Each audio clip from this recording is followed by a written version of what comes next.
Hi friends, welcome back to my channel Varahas kitchen. ఈరోజు sweet recipe వచ్చేసి పల్లి నువ్వుల లడ్డు. మనం ఈ హెల్దీ లడ్డూని 3 ఇంగ్రీడియంట్స్ యూజ్ చేసి సింపుల్గా ఇంట్లోనే తయారు చేసుకోవచ్చు. ఈ లడ్డూని మార్నింగ్ టైంలో కానీ ఈవినింగ్ టైంలో కానీ ఒక్కొక్కటి డైలీ తీసుకుంటే మన హెల్త్కి చాలా మంచిది. ఇంకా లేట్ చేయకుండా తయారీ విధానం ఏంటో చూసేద్దాము. ముందుగా స్టవ్ మీద కడాయి పెట్టుకొని 1 కప్పు పల్లీలు వేసుకొని దోరగా పచ్చివాసన పోయే వరకు వేయించుకోవాలి.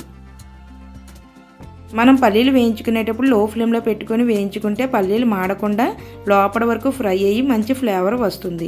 పల్లీలు పచ్చివాసన పోయేంత వరకు వేయించుకున్న తర్వాత ఒక ప్లేట్లో తీసుకొని చల్లారనివ్వాలి. అదే కడాయిలోకి మనం ఏ కప్పుతో అయితే పల్లీలు తీసుకున్నామో అదే కప్పుతో నువ్వులు తీసుకొని వేయించుకోవాలి. మనం ఇక్కడ నువ్వులు వేయించుకునేటప్పుడు ఎక్కువ టైం కాకుండా 2 to 3 మినిట్స్ పాటు వేయించుకుంటే సరిపోతుంది.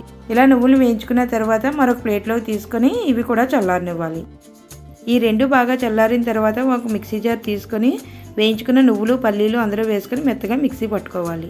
ఇక్కడ చాలామంది లడ్డూలు తయారు చేసుకునేటప్పుడు నెయ్యి యూజ్ చేసి తయారు చేసుకుంటూ ఉంటారు.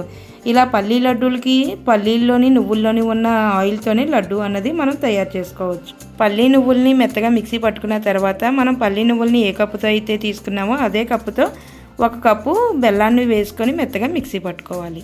ఇలా 3 మిక్సీ పట్టుకున్న తర్వాత ఒక బౌల్లో వేసుకొని వీడియోలో చూపించిన విధంగా కొంచెం తీసుకొని లడ్డూల్లా చుట్టుకోవడమే.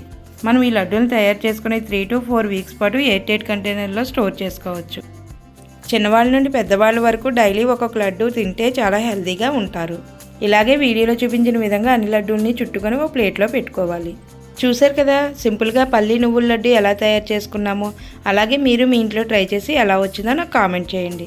ఈ వీడియో నచ్చితే ఒక లైక్ చేసి ఇలాంటి సింపుల్ అండ్ టేస్టీ రెసిపీస్ కోసం మన ఛానల్ సబ్స్క్రైబ్ చేసుకోండి.